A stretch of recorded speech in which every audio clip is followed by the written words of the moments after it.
Part 2 of hair loss is not just a scalp problem. Her prolactin is at 35.3. An optimum of prolactin level would be anywhere between 2 to 29. Now, what this means here is elevated prolactin suppresses ovarian function. Now, please remember, ladies, as a woman, if you want good hair, good skin, a good sense of metabolism and well-being, we need to operate from our ovaries, which means we need to be more ovarian centric. Now, this high prolactin means it has suppressed that ovarian function, which in turn is affecting her hair loss. Stress, poor sleep, subclinical hypothyroidism are some of the common things why prolactin can go high, and this is a key finding most people miss. Her fasting insulin is also kind of dysregulated because it's 1.47. Optimum fasting insulin would be anywhere between 5 to 10. In her case, it is paradoxically low, which means that she's potentially hypoglycemic or undernourished. A lot of women in perimenopause tend to go on these fad diets, yo-yo dieting, intermittent fasting. Unless and until you are in your follicular phase, please remember, intermittent fasting will actually do you more harm than good. Since I got 35, I have realized the importance of having breakfast first thing in the morning. Within like an hour or two of waking up, I eat my breakfast and always keep that breakfast high in protein and fat to maintain that insulin spike first thing in the morning. And this also clearly indicates that her body is in a survival mode. Her total cholesterol is also quite a red flag because it's 224. Optimum range, anywhere between 150 to 199. Now, this means her high cholesterol with thyroid dysfunction is almost always secondary because your thyroid regulates your cholesterol metabolism. So in her case, once we fix her thyroid, her cholesterol will get corrected by default.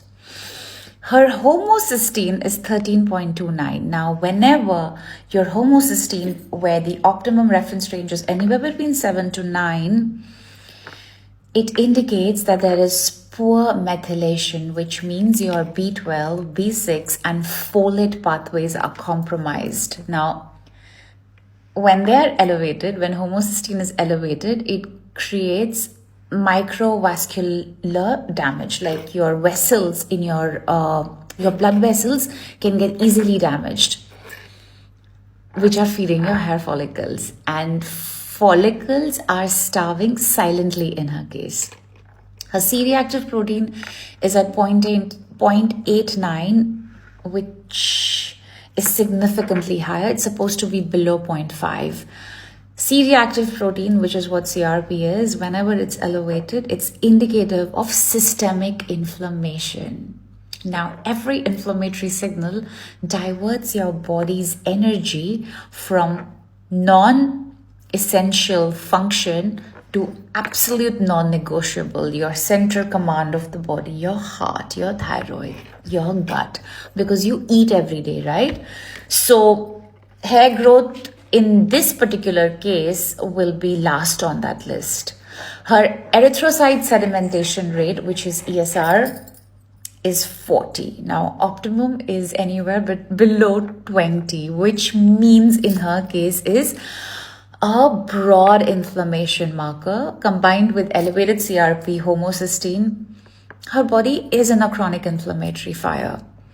I would just close this blood work, as I think I have read more than 10 parameters, just so that you all can get benefited. Please remember, every single one of these numbers is telling us the same story. Her body is in survival. For your hair to grow, for your skin to glow, for you to feel normal up here, you need to be in your thriving.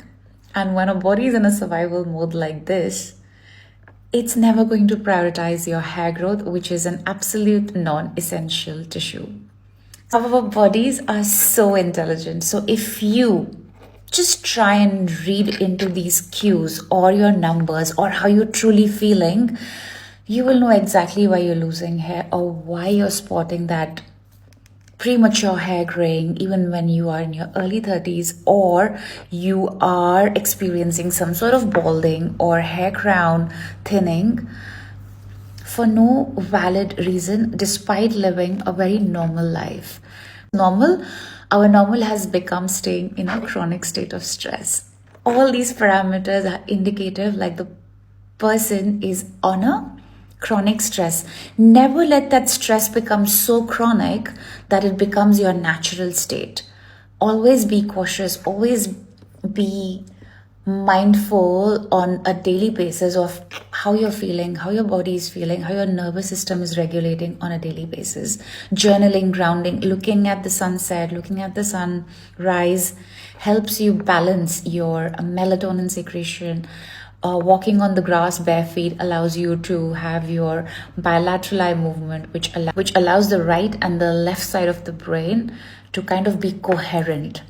All these small rituals will allow you to get in touch more with your body, and when you'll get more in touch with your body, you'll understand that there is a much deeper thing that you need to address. Share this video with someone who's experiencing unexplained hair thinning, hair loss in their early 30s to even early 40s. Now, just because hair loss has become so common does not mean it is normal. Your body is communicating to you something much deeper.